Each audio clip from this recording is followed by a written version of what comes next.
এখানে সমস্ত সবজি কাটা আমার হয়ে গেছে। এখানে বরবটি রয়েছে, এখানে আলুটা রয়েছে, টমেটো কাটা হয়ে গেছে, ঝোলে দেওয়া হবে। আর তার সাথে এখানে মাছের ঝোল হবে, সমস্ত সবজি রয়েছে, আর ধনেপাতা কাটা হয়ে গেছে। আর এই যেখানে মা আটাটা রেডি করে রেখেছে, মা মেখে রুটি করবে। আর প্রেশার কুকারে বসে গেছে হচ্ছে রুটির সাথে আজকে আলুর তরকারি। হ্যাঁ, হঠাৎ করে উই পোকা হলো করতে জানি না, এখন তো বর্ষাকালও নাই, উই পোকা চলে এসছে। হ্যাঁ, তো উই পোকা কোথা থেকে এলো? আর এই বাড়িতে প্রচুর উই পোকাও রয়েছে। তো যে কারণে আমার ওয়ার্ড্রব এগুলো কিছুই তৈরি করা যায়নি। দেওয়ালের সাথে আটকে কিছু করার নিচে অন্তত করা যাবে না। তো যাই হোক, আর এখন বেজে গেছে হচ্ছে 9:30। আমি যাবো হচ্ছে স্নান করতে তারপর পুজো করবো।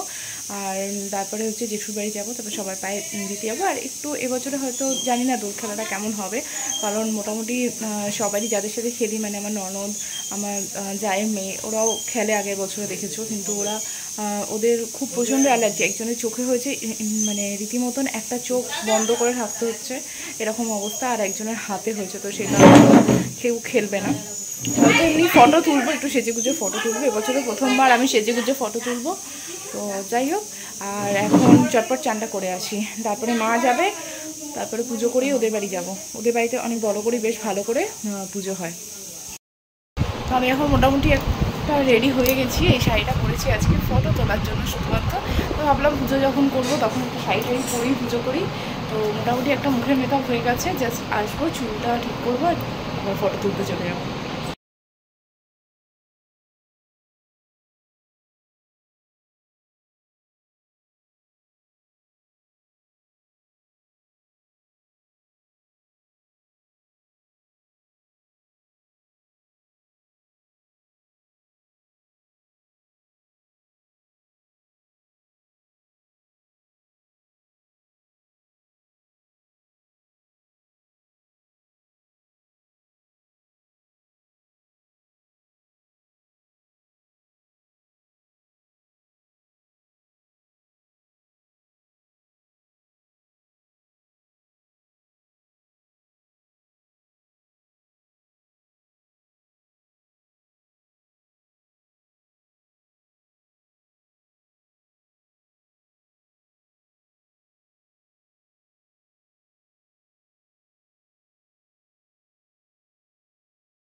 তো এখন আমার পুরো পুজো কমপ্লিট হয়ে গেছে, এখন 11টা বাজে। এখন একটু খেয়ে দিয়ে ওপরে যাব। তার আগে দেখো, আমি গোপুসোনাকে আজকে দোলনায় বসিয়েছি। কি খাচ্ছিস? পরোটা? পরোটা খাচ্ছ? তুমি আজকে হোলির ড্রেস পরেছো? তো খুব মিষ্টি লাগছে। তোমার ড্রেসটা কোনটা? তোমার রঙের ড্রেস কোনটা? সুন্দর জামাটা দেখাও একটু। সুন্দর জামা। জামা কোথায়? ওইটা? তোমাকে কে রং মাখালো? পাপা নয়, বলো পি। P P. চুপ। এখন একটু মুড়ি আর আলু তরকারি খেয়ে নিচ্ছি, আর ওরা খাচ্ছে হচ্ছে পরোটা। সব কিছুই পাপার। ও এখন একটাই, সবই ওর পাপার, কাকার নয়। বলো কাকা।